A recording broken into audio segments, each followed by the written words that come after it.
Hi అండి, నమస్తే. నేను మీ రేఖ. వెల్కమ్ టు రేఖా రాజు వంటశాల. ఈరోజు మన రెసిపీ వచ్చేసి దొండకాయ కొబ్బరి ఫ్రై అండి. దొండకాయ కొబ్బరి ఫ్రై చాలా ఈజీ అండి. ఈ విధంగా ట్రై చేసి చూడండి. ముందుగా స్టవ్ ఆన్ చేసి ప్యాన్ పెట్టుకొని ఒక 2 స్పూన్ల ఆయిల్ వేసుకొని ఇలా వెల్లుల్లి, ఒక స్పూన్ పచ్చిశనగపప్పు, ఒక స్పూన్ మినప్పప్పు, ఆవాలు, జీలకర్ర, పోపు దినుసులు ఉంటాయి కదండి, ఇలా అన్నీ వేసేసుకుని ఒకసారి వేగనివ్వండి.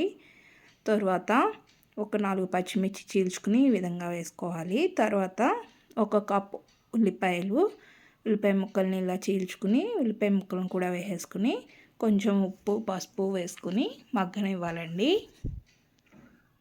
వేసేసుకుని ఒకసారి కలుపుకుని మూత పెట్టి ఒక 5-10 నిమిషాలు మధ్య మధ్యలో కలుపుకుంటూ మగ్గనివ్వాలి.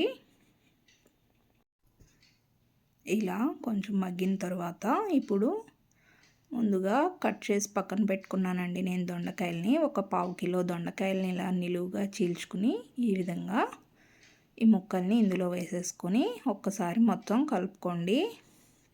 కింద నుంచి కొంచెం బాగా కలిసేటట్టుగా ఇలా ఒకసారి దొండకాయ ముక్కలన్నీ కదుపుకొని మూత పెట్టి మళ్ళీ ఒక 10-15 నిమిషాలు మధ్యలో కదుపుకుంటూ మగ్గనివ్వాలండి. తర్వాత 10 నిమిషాల తర్వాత చూసారండి, ఈ విధంగా మగ్గితే సరిపోతుంది.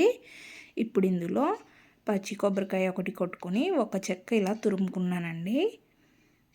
పచ్చి కొబ్బరి తురుము కాయ అంతా వేయలేదు, ఒక చెక్క మాత్రమే వేసుకున్నాను. ఎక్కువ వేస్తే తీయగా అయిపోతుంది కాబట్టి ఇలా ఒక చెక్కను వేసుకుని ఈ తురుముని బాగా కదుపుకొని ముక్కకు పట్టేటట్టుగా ఒక్కసారి మూత పెట్టి ఇంకొక 2 నిమిషాలు మగ్గనివ్వండి. చూసారండి, ఇలా మగ్గితే సరిపోతుంది. ఇంతేనండి, చాలా ఈజీగా మనం ఎంతగానో ఇష్టంగా అందరూ ఇష్టపడి తినేలా దొండకాయ కొబ్బరి ఫ్రై రెడీ అయిపోయింది. సర్వ్ చేసేసుకోవడమే. బౌల్లోకి తీసేసుకున్నాను నేను. చూడండి ఎంత బాగా కనిపిస్తుందో కదా. టేస్ట్ కూడా చాలా బాగుంటుందండి.